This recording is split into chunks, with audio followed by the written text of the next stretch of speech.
Welcome to Slow and Steady, the podcast where you get to follow along as we figure out how to build and run a SaaS. I'm Brian. And I'm Benedikt. Each week, we'll give you an honest peek into our lives as we work on our products and keep the lights on with consulting. Today is November 20th, and I'm feeling okay. This is episode number 18, and I am feeling Grand Canyon withdrawals. Ooh. Yeah. So you went hiking in the Grand Canyon last week, right? Yeah, I was completely offline. I guess so. Saturday. Last Saturday we drove to the Grand Canyon. It's about a 12-hour drive from where we are here in Colorado. We camped out at the rim, but then the next morning when we started hiking down, we were out of cell service until we got back out the following Saturday morning. And nice. Oh man, it was great. It really was one of the most spectacular experiences I've ever had. Yeah. We did I think I was trying to figure it out earlier. We did it was about 30 miles, which is 48-ish or so kilometers. Yep, sounds about right. Okay. And so we had some super long days and some short days, but man, the whole thing was just, I'd never been backpacking like that before. And to do it, completely off the grid, finding water at springs and rivers and just having no choice but to just keep walking forward. Man, it was the best. That sounds like an adventure. Yeah. So you're basically cut off from civilization entirely. Like there's no way to, I don't know, call for help if you get lost. Yeah. Or how does it work? Yeah. If you're down there, I mean, if something would have happened to one of us, then, we had a group of 8. Two of us would have, depending on how close we were to being, back near a trail to the top, would have, just hustled and done that. We were also by the Colorado River for much of it. And, we would have been keeping our eyes out for rafters, that sort of thing. But yeah, it's not, we didn't have like a satellite phone or anything like that with us. I guess that could have been another backup plan, but no, we were just out there. Just hoping for the best. Yeah. But worked out in the end, right? Did. All 8 of you made it back, right? Yeah, no, we all made it back fine. We only had, a couple of close calls, but only a couple. Yeah, one of the guys I was. We're all very close friends. This wasn't like a group of strangers on some guided thing. It was just like a group of 8 of us. A couple guys in the group had experience in the Grand Canyon. One guy in particular, he's used to guide, so he wasn't our official guide or anything like that, but we had a lot of experience. But anyway, one of my friends, we were fishing and he took a bad step on this rock and slipped, and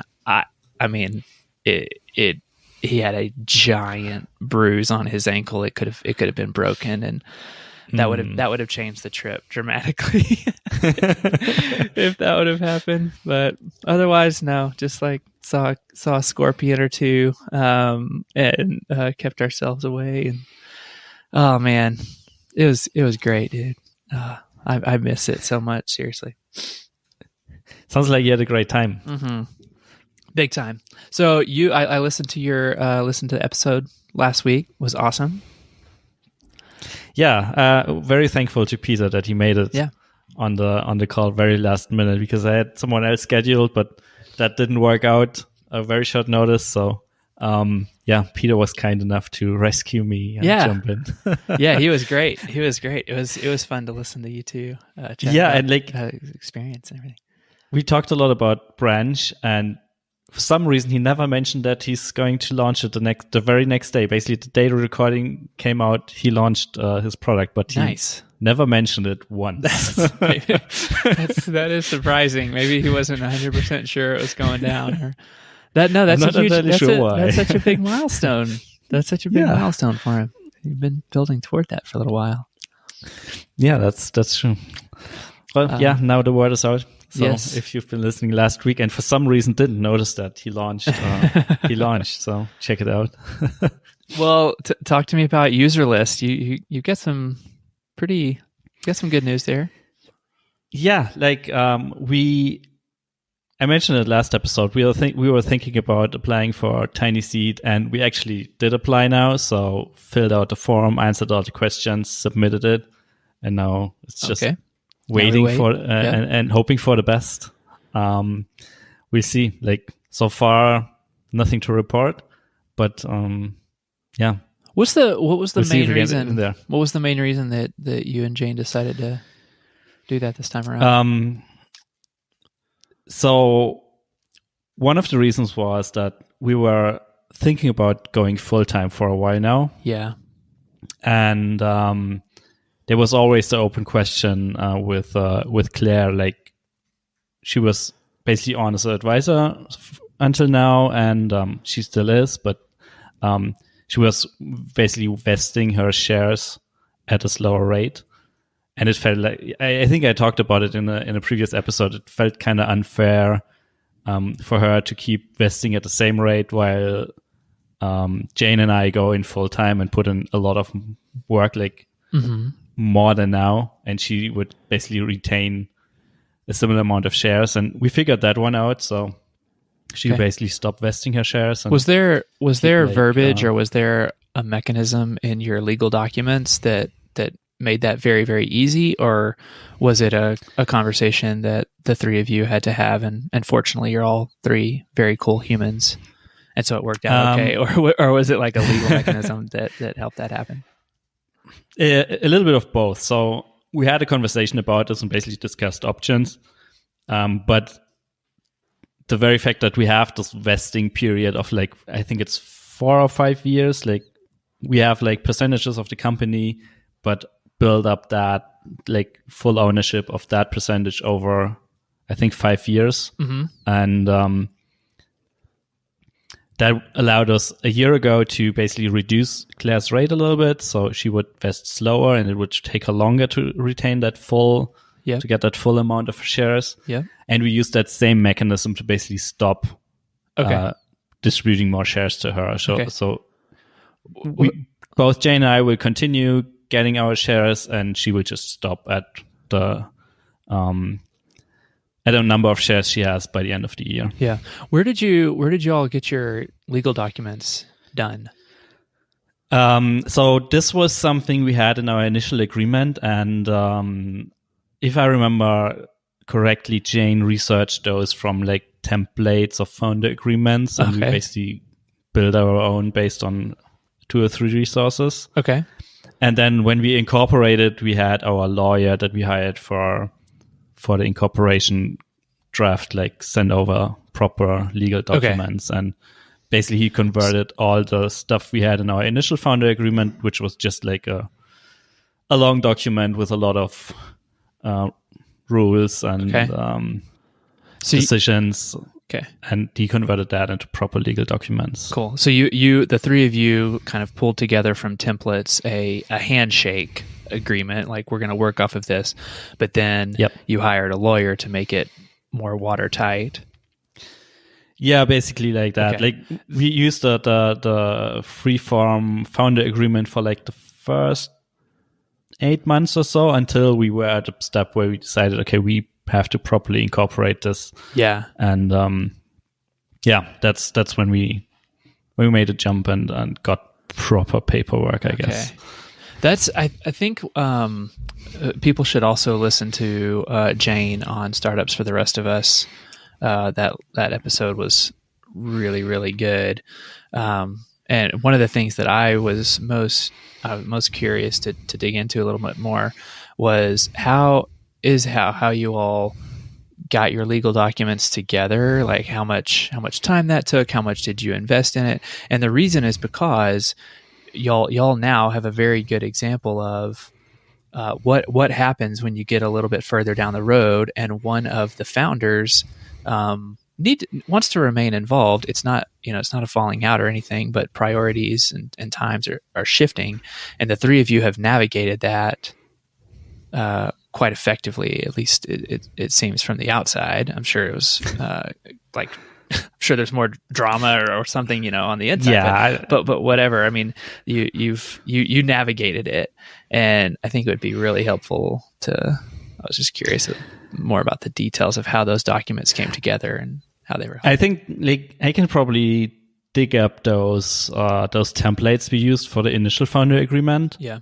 And we can probably link to those in the show notes. Yeah. And I think like all we did right was basically thinking about all the things that could possibly go wrong, or maybe not even all the things, but like have a plan for how do we deal with someone leaving the company from the very start, and not start this discussion the moment someone wants to reduce their involvement. Did you have a vesting cliff in your? No, we didn't have a cliff. Okay. It's just a vesting. So you were vesting from day one, and if you left at month 3, then you got those 3 months.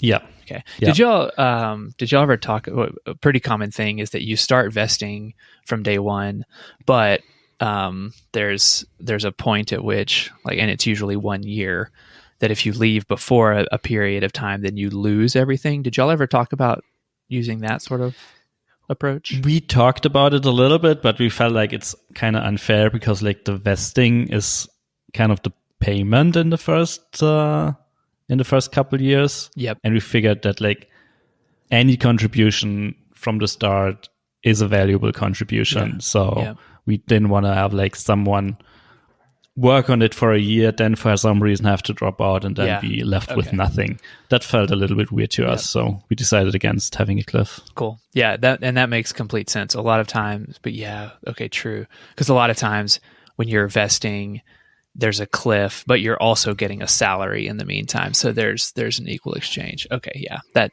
makes sense. Yeah, cool. No salaries so far. Okay. Well, so all right, so you're going full time on Userlist. Yeah, we have to change the intro.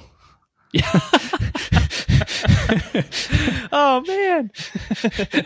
We'll manage. When are you going full time? In January. January 1st. January 1st. The date we plan to do it, but like there's holidays and stuff, so it'll probably take a couple more days than that. But like, wow, the plan is to stop all consulting work beginning of next year. Okay, whether you get the Userlist investment or not. Yeah, whether we get Tiny Seed or not. Like this is independent from Tiny that. Seed investment. I have a feeling that like getting some outside money will definitely extend the runway, and like we can probably go full time for like hopefully forever, or at least for a very long time. Without it, we'll probably have to start consulting after a couple of months again. Okay, but we'll see. Okay, all right. So full time in January. The runway is a couple of months without. Yeah, I think Tiny like. Seed. Or without we haven't fully agreed on it yet, or fully talked about it yet. But like in my books, it's like 6 months or so. I can do it. That's more than a couple. Like, yeah, that's all I can do, I guess. After that, at least my business bank account starts getting low, and then I should probably think about filling it up again. But I hope that those couple months are at least. It will at least help to move the needle and move things forward a little bit quicker than they are right now. Yeah, hopefully at least, with some focus, you're able to increase revenue, so that if 6 months down the road you do need to do a little bit of consulting, it's not the level that you need right now. Yeah, exactly. So if my hopes is that we can get to at least a level where we get some money out of it, but yeah, I mean, we have to see. It's hard to predict, I guess. Okay. But it feels like a right decision. Gut feeling is that we have some traction, and we just need to double down on it and put more effort in and do more marketing and get more leads on the website and get more trials and just put in more effort into this compared to now where we're doing it on the side. Split focused. Yeah. Yeah. Were you and Jane on pretty much the same page in terms of timing and runway? And are you in similar situations, or is that kind of is there some communication going there as well about how much you can each give to? As I said, we haven't fully agreed on a deadline for like how long we're gonna do this without any outside investment. But like I think it's like 6 months or so. All right. We should seriously have Jane on, like maybe after in December to get some thoughts on getting that kicked off. Totally do that. Dude, that's big. That's really big news. Yeah, I hope it works out. Okay. I mean, yeah, it's a gamble. how are you wrapping up your consulting projects? How's that going for you? It's okay. Or like my current consulting clients aren't thrilled about it, but they kind of understand. So it's a little bit sad, especially with one project. I'd love to keep going, but then again, it's split focus. Yeah, and it doesn't really help. So I'm basically turning down new work and trying to wrap up everything that's still ongoing. Basically, get it done before the end of the year, so I can start fresh. In the new year. Wow. Okay, big news. Yeah. Big news. Yeah, big news at userlist.com.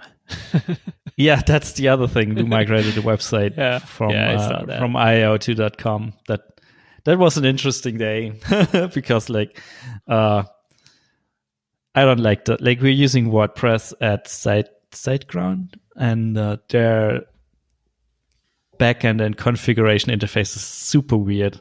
So for a while, some pages would redirect to new domain, some would not, and it wasn't clear why.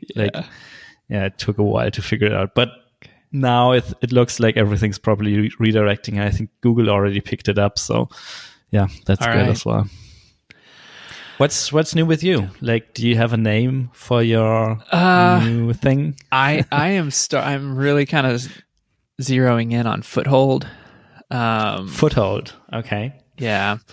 And well, actually, let me get it. Okay. But so here's kind of what I've been tinkering around with. Foothold. And then tagline is make remote work. And here are a couple of like different like statements that I've been tinkering around with. Foothold is a feedback tool for remote teams that drives employee engagement by fostering connection and support rather than performance-centric OKRs. Or Foothold is a feedback and engagement tool for distributed teams. Foothold helps your remote employees feel a sense of connection and support by focusing on mental wellness rather than performance-centric OKRs. So just like different variations off of that. So I've been bouncing those around in a couple of different Slack groups and with some friends with my mastermind group. But so one piece of feedback that a couple of different people gave me was like staying away from like the mental wellness phrase. Like this tool is not a psychiatrist or a counselor or a therapist. Like it cannot do that for you. Definitely think that there are things that it can measure and make suggestions and like remind you to do things that are going to be good for your mental well-being, but stay away from that. Just do like, it's a feedback and employee engagement tool, but not the lame ones that just want to know about performance. We're like trying to foster connection and humanity. So like threading that needle between this is not a mental wellness app, and it's not a business intelligence app either. It's like something specific for that remote teams need to deal with that fits right in between. So that's where it's at. I'm starting to settle in on that name and starting to work on some taglines and positioning statements. Cool. Did you acquire a domain name yet? Or should you do this like later today before this publish this episode? I don't. I'm not 100% set on the name to begin with. Although okay. I do think it's kind of cool. Like I can see a bunch of, outdoor and adventure iconography, forest green, beige, like that sort of color scheme, that vibe, like a mascot that's like, a rock climbing like guide kind of of gear. And so like all of that I'm down with. Foothold.com is obviously, it's already taken. Somebody is like camped out on the Foothold Twitter handle since, they've got like 12 tweets since 2012. I really wish Twitter had a better process for for getting rid of abandoned accounts. That's like it would work pretty well for us. You got Userlist. Out of the just out of the clear submitted blue the form. Yeah. And it was easy. Maybe try it as well. Yeah. Okay. Well, wait. The Userlist was registered but abandoned. Yep. Oh, I didn't know that part. I thought it was just that it hadn't even been registered. No, it was an existing account not used since like 2010 or so. Okay. And we filed an impersonation claim with Twitter, which they rejected because like the person wasn't impersonating us. You. Yeah. But they mentioned, hey, this account is inactive anyway, so if you want it, just let us know and we'll rename your existing account or create a new one. Cool. And it was just like in that very reply to the initial request, so it was super easy. All right. Well, I will keep that in mind. Give it a go. Yeah, I'll give it a go. What does how's that name strike you? Foothold? Yeah. Me as a non-native speaker, I'd have to look it up like for the definition. I mean, I have a rough idea. What's your rough idea? Well, something climbing related, I guess. Now that you mentioned it. Yeah. Okay. Sorry. Yeah. But like for the correct translation, let me just look it up. Like this, but I mean, this is a small thing. It's just me. It is definitely something I need to think about, though. Yeah. Okay. Interesting. Are you? I'm not into climbing vocabulary, even in German. So I learned a new German word. I was say, are you reading the German right now? Will you read it? Yeah, in German. It says like 3 words come as a translation: der Halt, die Auftrittsbreite und die Stütze. So yeah, but that's essentially super generic. There's nothing like even with those 3 words, nothing comes to mind like an object that I can imagine. Like it's still super generic. Okay. What it basically means is it's a very reliable, like a foothold is not like a toe hold or a pinch hold. And I'm not much of a climber. I'm not a climber. It's like, it's a very stable place that you can put your foot to continue to gain a new ground. There's a phrase in English, gain a foothold. And that basically means to get yourself into a position to make very reliable progress without much fear that you're going to lose that position that you're putting your foot. So okay, I see why it makes sense for your product. Yeah. Like there's the connection evolving there. There's definitely like a lost in translation issue though, right? Yeah, that's exactly it. Okay. Like from the top of my mind, it doesn't make super sense. Like it doesn't make a lot of sense in the first place, but like that's only me as a non-native. Well, I mean it's a considerable percentage of people I'm going to be trying to pitch this thing to. So. But then again, remote. It's a product. It doesn't by default. Yeah. Yeah, that's one aspect, and also, it's a product name. It doesn't have to make sense, and it's nice when it does, but it's not a requirement. Yeah. All right. Well, I'm gonna keep rolling it around. The concept. If anybody's listening and has some different ideas, like the concept of what I described about why I think that Foothold is so right on the money, in terms of, vibe, like you're out on an adventure, you're trying to get somewhere, and there's a very, very safe and stable way to make that. Curious if anybody has any thoughts. Hit me up. And don't register the domain name from under me, and then make a suggestion. And then reach out. Yeah, right. Let's see. What else is new? Yeah, I guess so. I left a handful of, hey, this would be great if I am, to my developer, is helping me get this thing going. Getting ready to be gone for a week. I'm going to be completely offline, but here are a couple of things that would be great to see when I get back. And so it's certainly not in a position that it could be submitted to Slack's app directory. Like I don't even have a website with terms and condition, privacy policy, that sort of thing.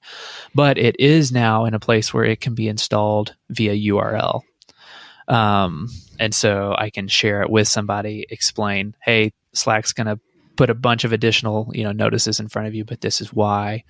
So it can be installed across multiple workspaces.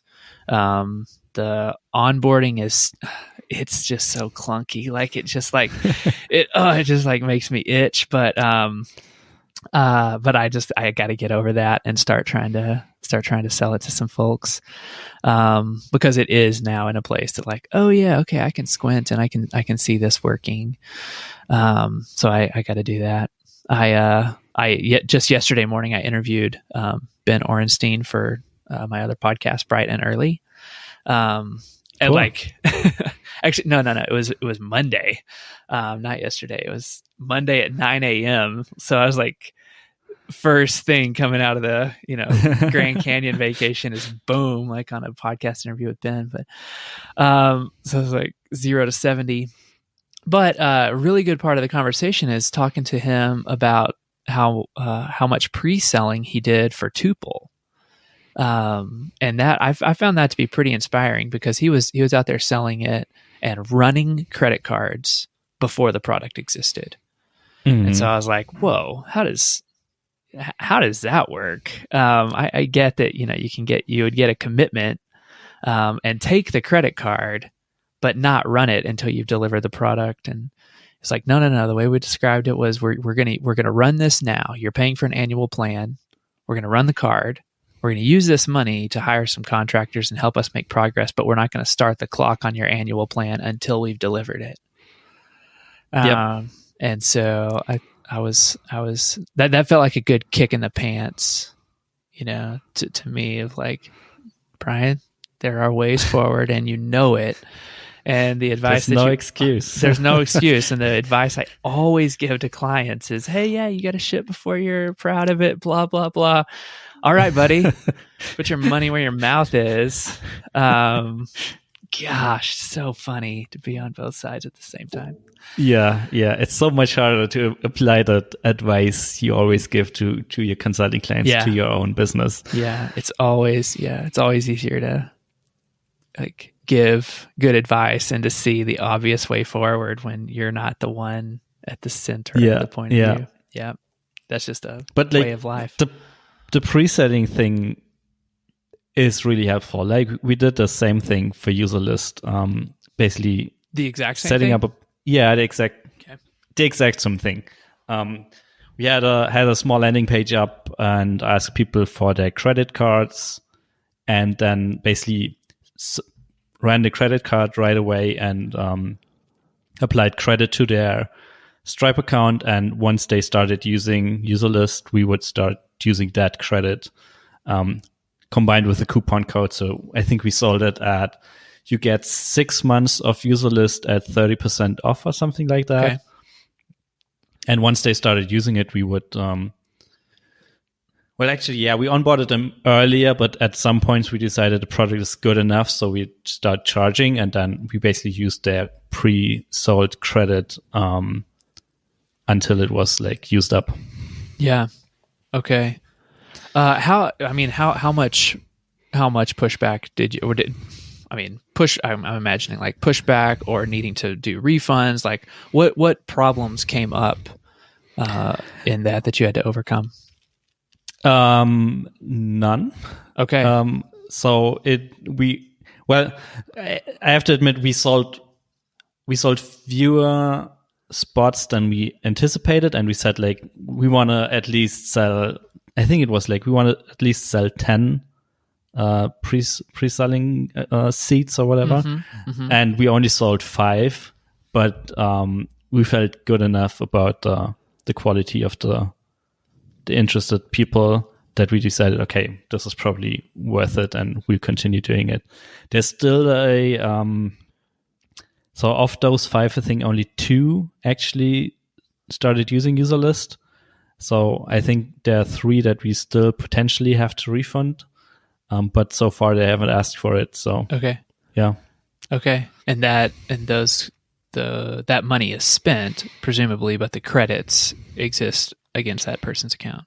Yeah, exactly. The money we spent that money immediately to hire the lawyer for the for the paperwork.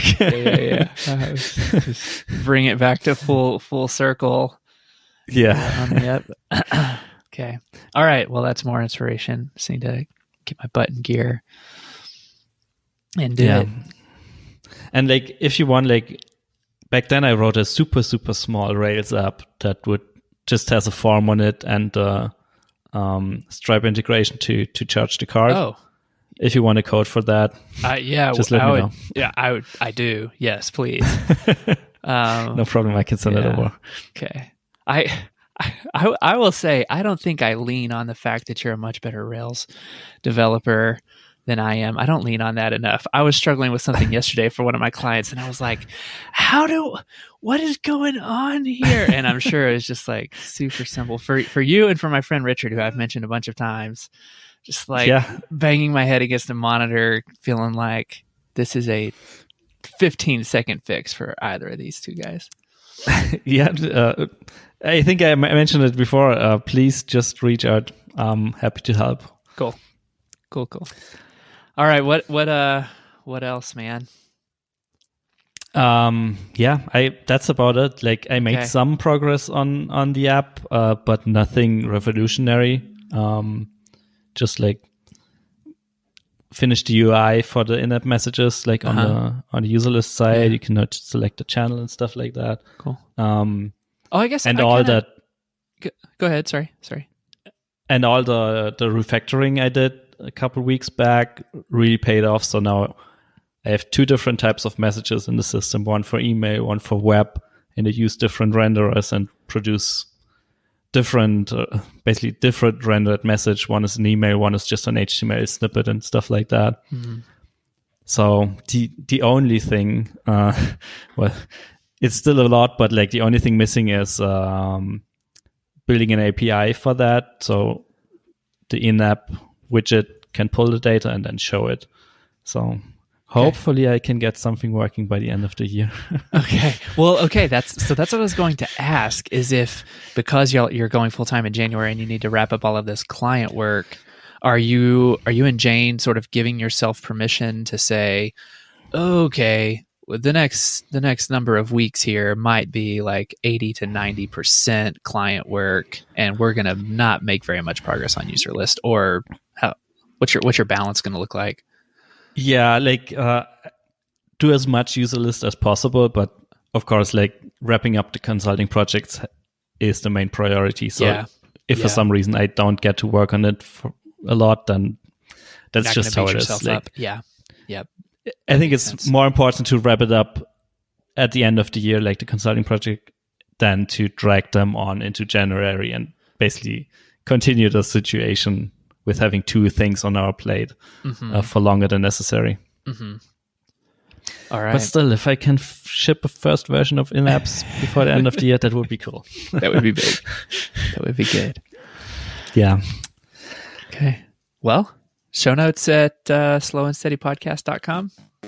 Yeah, that's right. I've dig up the links to the agreement templates, and it was nice talking to you after not talking to you last week. Yeah, no, it was great to catch up. It's funny to listen to you and Peter, and also to listen to that episode with Jane on Startups for the Rest of Us, and just hearing more about what's going on at Userlist. I was like, can't wait to talk to Benedikt about this stuff. This is big. Yeah, that was a great episode. Okay. Yeah. All right. Thanks, everybody, for listening. Benedikt, great to catch up with you. Have a good week. Yeah. See you next week. Bye.